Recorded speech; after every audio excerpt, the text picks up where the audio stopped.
ইন্দোনেশিয়ায় বর্তমানে বড় ধরনের রাজনৈতিক অস্থিরতা ও গণ আন্দোলন ছড়িয়ে পড়েছে। সম্প্রতি প্রকাশ্যে এসেছে যে ইন্দোনেশিয়ার সংসদ সদস্যরা প্রতি মাসে প্রায় 50 লক্ষ টাকা অর্থাৎ প্রায় 3075 মার্কিন ডলার বাড়ি ভাড়ার ভাতা পান।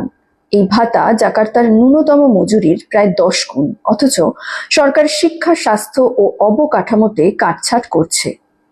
এর থেকেই জনগণের মধ্যে প্রবল ক্ষোভ ছড়ায়।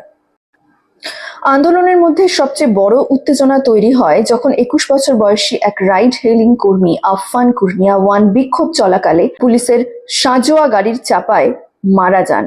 এই ঘটনার পর প্রতিবাদ আরো বিস্তৃত আকার নেয় এবং সহিংস রূপ ধারণ করে। রাজধানী জাকার্তা ছাড়াও বান্ডুং, যজ্ঞাকার্তা, সুরাবায়া, মাকাসার ও মেদান সহ একাধিক শহরে বিক্ষোভ ছড়িয়ে পড়েছে। সরকারি ভবনে আগুন, লুটপাট এবং পুলিশের সঙ্গে সংঘর্ষের ঘটনা ঘটছে।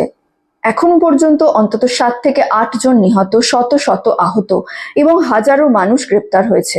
বান্ডুং এর বিশ্ববিদ্যালয় এলাকায় পুলিশ টিয়ার গ্যাস নিক্ষেপ করলে মানবাধিকার সংগঠনগুলো এর তীব্র সমালোচনা করেছে। প্রেসিডেন্ট প্রবোও সুবিয়ান্তো চীন সফর বাতিল করে দেশে পরিস্থিতি সামলানোর সিদ্ধান্ত নিয়েছেন।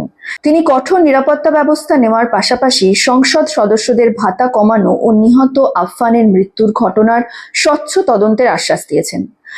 তবে পুলিশের দমন নীতি নিয়ে জাতিসংঘ সহ আন্তর্জাতিক সংস্থা উদ্বেগ প্রকাশ করেছে।